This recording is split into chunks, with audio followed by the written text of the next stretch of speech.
అధికారంలోకి వచ్చి పవన్ కళ్యాణ్, చంద్రబాబు వీళ్ళు ఒక 2 months అవుతుంది. ఎలా ఉంది పరిపాలన? చాలా ఎక్సలెంట్ గా ఉందన్న. చాలా బాగుంది. చాలా ఎక్సలెంట్ గా మాట్లాడుతూ వ్యక్తి కూడా ఏ ప్రాబ్లం లేదు. అన్ని పవన్ కళ్యాణ్ కూడా ఫాలోయింగ్ కూడా చాలా బాగుందండి. ఆయన మాట విధానం కూడా ప్రతి వాళ్ళకి కూడా బాగుంది. ఓకే. ఎమ్మెల్యే కాకముందు, ఎమ్మెల్యే అయిన తర్వాత పవన్ కళ్యాణ్ అంటే మీరు ఏం చెప్తారు? ఇప్పుడు ఇంకా బాగుంది అయిన తర్వాత. అంటే కొంతమంది గెలవక ముందు అసలు గెలవనివ్వము, అసెంబ్లీకి వెళ్ళనివ్వమన్నారు. ఇప్పుడు అసెంబ్లీలో నిలబడి మాట్లాడుతున్నాడు. ఆ ఫీలింగ్ మీకు ఎలా అనిపిస్తుంది? చాలా బాగుందన్న. ఫీలింగ్ చాలా బాగా అనిపించింది నాకు. చాలా బాగా మాట్లాడుతున్నారు ఆయన. ఆయన ఇంకా మాట్లాడే విధానం కూడా అలా మాట్లాడడం కూడా ఇంకా ఎక్సలెంట్ ఉంది. అప్పటి మీద కూడా ఇంకా ఏం అభివృద్ధి చేయాలనుకుంటున్నారు? ఇంకా ఆయన అన్ని విధాలు కూడా ఆయన మంచి అభివృద్ధి చేస్తాడన్న. ప్రాబ్లం ఏం లేదు. అందరికి కూడా నమ్మకం ఉంది. పవన్ కళ్యాణ్ అనే వ్యక్తి సినిమాలో ఉంటే బాగుంటుందా, రాజకీయాల్లో ఉంటే? పొలిటికల్ గా ఉంటేనే బాగుంటుంది అన్న. రాజకీయాలు 3 సినిమాలు ఉన్నాయి వరుసగా. 4 సినిమాలు.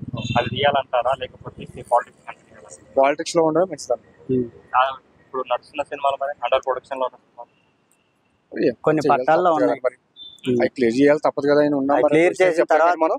కానీ పాలిటిక్స్ మాత్రం ఆయన ఉంటే చాలా ఎక్సలెంట్ ఉంటుంది అన్న. ఎలాంటి అభివృద్ధి అతని దగ్గర నుంచి ఎక్స్పెక్ట్ చేస్తారు? ఆయన వల్ల మంచి అభివృద్ధి ఉంటుంది అన్న. ఎక్సలెంట్ ఉంటుంది. రాజధాని నిర్మాణంలో అతనికి స్టాండ్ ఉండదు. బాగుంది కదన్నా. ఇంత ముందు లేదు. ఇప్పుడు ఆల్రెడీ సెంటర్ లో కూడా మన 15,000 కోట్లు ఆల్రెడీ ప్రత్యేకంగా రాజధానికి కేటాయించింది అన్న. ఇంకా కొన్ని పథకాలు రాలేదని చాలా మంది ఇలా చేస్తున్నారు. ఇంకా అంటున్నారు కదా. ఏం లేదండి. ప్రాబ్లం లేదు. ప్రతిదీ కూడా ఫ్రీ బస్ గానీ ఇలాంటివి ఇంకా పెట్టలేదు.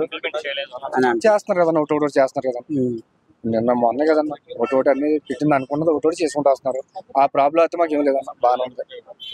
పవన్ కళ్యాణ్ గారు నెక్స్ట్ సింగిల్ గా వస్తే బాగుంటుంది అనుకుంటున్నారా, ఇలా ఉమ్మడిగా కంటిన్యూ చేయాలనుకుంటున్నారా?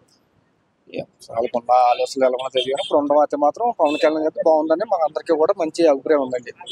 బాగానే నడుపుతున్నారు ఆయన. Thank you.